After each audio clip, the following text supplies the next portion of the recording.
अस्सलाम वालेकुम everyone, hope आप सब ठीक ठाक होंगे। आज के टॉपिक के ऊपर मैं बड़े दिनों से सोच रहा था कि बात करूं, लेकिन मसरूफियत की वजह से कोई मौका नहीं मिला।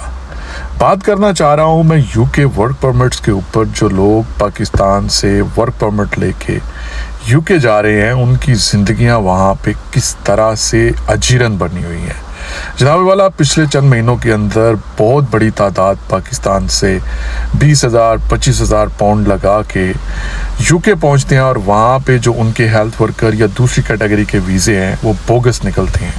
काम धंधा होता नहीं है, 30-40 हज़ार 50 हज़ार पाउंड लगा के वो यूके पहुंचते हैं पूरी फैमिलीज़ लेके, और उसके बाद जब काम नहीं होगा तो वहाँ पे सर्वाइवल कैसे होगा। एक बात उन लोगों के गोश गुजार करना चाहता हूँ जिनको यूके के लाइफस्टाइल के बारे में ज़्यादा इन्फॉर्मेशन नहीं है, कि यूके की लाइफस्टाइल दुनिया के महंगे तरीन लाइफस्टाइल्स में से एक गिना जाता है। आप यूके के किसी भी बड़े शहर में चले जाएं तो रेंट 15 से लेके 2,000-2,500 पाउंड तक चला जाता है। जहाँ पे एक आम बंदे की सैलरी करीब 2,000-2,200 से ज़्यादा नहीं है, तो वो बंदा कैसे सर्वाइव करेगा। चंद एक फैमिलीज़ के वाक़यात ऐसे भी सुनने को मिले जो वर्क परमिट के स्पाउस वीज़े के ऊपर वहाँ पे जाते हैं और अपने बच्चों को भी साथ लेके 40-50 हज़ार पाउंड खर्च करने के बाद सामने से जॉब नहीं मिलती तो मजबूरन उनको एक कमरे के मकान के अंदर एडजस्ट करना पड़ता है, जिसका करीब रेंट 600-700 पाउंड बनता है। अब वो बंदे ब्लैक में काम कर रहे हैं जिनको ज़्यादा से ज़्यादा 40-50 पाउंड दिहाड़ी मिलती है। काम करके 1400-1500 पाउंड अगर वो कमा भी लेते हैं तो इतने पैसे तो आपको बेर मिनिमम ज़िंदगी गुजारने के लिए भी इससे ज़्यादा पैसे चाहिए। तो वो बंदे अपनी जेब से पैसा डाल के यूके के अंदर सरवाइव करते हैं। अब होता क्या है, सबसे पहले आप ये देखें कि वो जो वर्क परमिट आप लेते हैं उस पे 20-25 हज़ार पाउंड आप खर्चा करते हैं। उसके बाद एक बंदे का 1 साल का NHS का करीब 1100-1200 पाउंड वो बनता है। 5 साल का 5,500 पाउंड ये हो गया। 2 मियाँ बीवी हो गए तो 10-11 हज़ार पाउंड ये, और अगर 1-2 बच्चा है तो 14-15 हज़ार पाउंड के ऊपर बात चली गई। फैमिलीज़ 30-35-40 हज़ार पाउंड लगा के यूके आती हैं और आगे से उनको करने के लिए कोई काम नहीं है।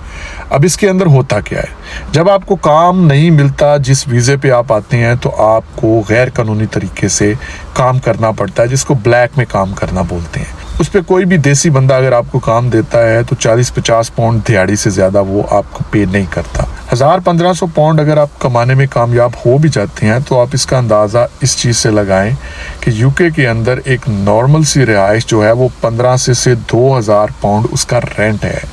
तो अगर आप एक कमरे का शेयरिंग में भी जाके रहते हैं तो आपको 700-800 पाउंड उसका देना पड़ेगा। एक कमरे के मकान के अंदर ज़िंदगी गुजारना फैमिली के साथ कितना मुश्किल काम है, आप इसको इमेजिन भी नहीं कर सकते। और वो भी आपको किसी के साथ शेयरिंग अपार्टमेंट करना पड़ जाए तो आपकी गैरत कैसे गवारा करेगी। लेकिन मरते क्या ना करते बहुत सारी फैमिलीज़ को ये यूके के अंदर करना पड़ रहा है।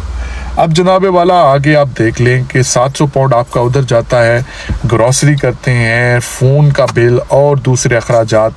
बेर मिनिमम भी आपको यूके के अंदर ज़िंदा रहने के लिए 2,500 से 3,000 पाउंड तो चाहिए होते हैं, जो कि आप नहीं कमा पाते।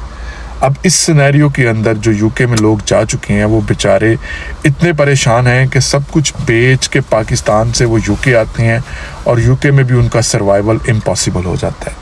बात यहीं पे नहीं रुकती, जो आप स्पॉन्सर किसी से लेते हैं उसका आपको सालाना 700-800 से 1,000 यूरो टैक्स भी पे करना है। अगर आप टैक्स पे नहीं करते तो 5 साल के बाद आप परमानेंट रेजिडेंसी नहीं ले पाएंगे।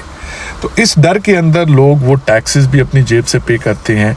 अब सवाल ये पैदा होता है, जो बंदा 1,500 पाउंड खुद कमा रहा है, 700 पाउंड उसके एक कमरे का रेंट है, 700 पाउंड में वो कैसे ज़िंदगी गुजार रहा है, वो 800-900 पाउंड अपने टैक्सेस कहाँ से पे करेगा। तो सिचुएशन ऐसी पैदा हो गई है, या तो किसी के पास पैसा होगा तो वही ये टैक्सेस पे करेगा, या फिर वो बेचारे इस ज़हन के साथ ज़िंदगी गुजारना शुरू कर देते हैं कि चलो देखते हैं आगे चल के हमारे लिए शायद कोई रास्ता निकल आए। लेकिन उसका कोई रास्ता नहीं है।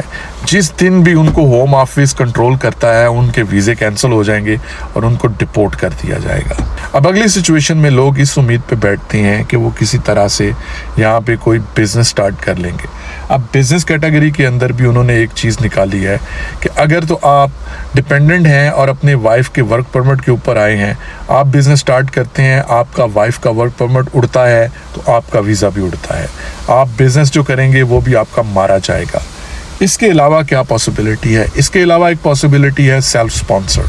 सेल्फ स्पॉन्सर में आप इन्वेस्टमेंट करते हैं। अगर आपके पास बहुत ज़्यादा पैसा है तो आप कोई बिज़नेस की चेन ख़रीद लेते हैं, फ्रेंचाइज ख़रीदते हैं, लेकिन उसमें आपको यूके के अंदर कोई यूके का नेशनल या वहाँ का कोई परमानेंट रेजिडेंस होल्डर आपको इस बिज़नेस में शामिल करना पड़ेगा। जिस तरह सऊदी और गल्फ़ के अंदर कफ़ील होता है, यूरोप के अंदर भी आपको ग़ुलाम बनाया जा रहा है। इंग्लैंड के रूल्स एंड रेगुलेशन को देख के ऐसे लगता है कि वो आज भी लोगों को ग़ुलामी की ज़िंदगी गुजारने पर मजबूर करते हैं।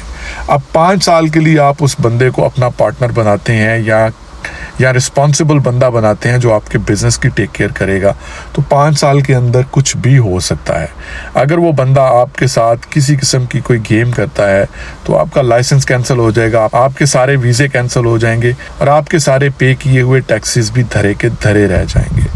ज़िंदगी इतनी मुश्किल नज़र आ रही है कि यूके के अंदर जैसे सेटल होना नेक्स्ट टू इम्पॉसिबल है, लेकिन लोग अभी भी धड़ाधड़ भाग के यूके की तरफ आ रहे हैं। मेरी आपसे गुजारिश है, खुदारा अगर आपने आना है तो कोई और कंट्री चूज़ करें। यूके ऐसा कंट्री नहीं जहाँ पे आप सेटल हो सकें। हो सकता है आपको इजी लग रहा हो कि वर्क परमिट लेके आप वहाँ पे आ जाएंगे, लेकिन यकीन माने ना तो वर्क परमिट के ऊपर और ना ही स्टूडेंट वीज़ों के ऊपर आप इंग्लैंड का रुख करें। आपकी ज़िंदगी अजाब हो जाएगी। जो पैसा आप लगाएंगे आप वो पैसा भी कभी रिटर्न नहीं कर पाएंगे। बहुत सारी फैमिलीज़ यूके छोड़ के वापस जाना शुरू हो गई हैं सिर्फ इस वजह से कि ये सारी बातें जो मैं आपको अब बता रहा हूँ ये उनको यूके आने के बाद पता चली। पहले लोग आपको सुनहरी ख्वाब दिखाते हैं, लेकिन हकीकत कुछ और है।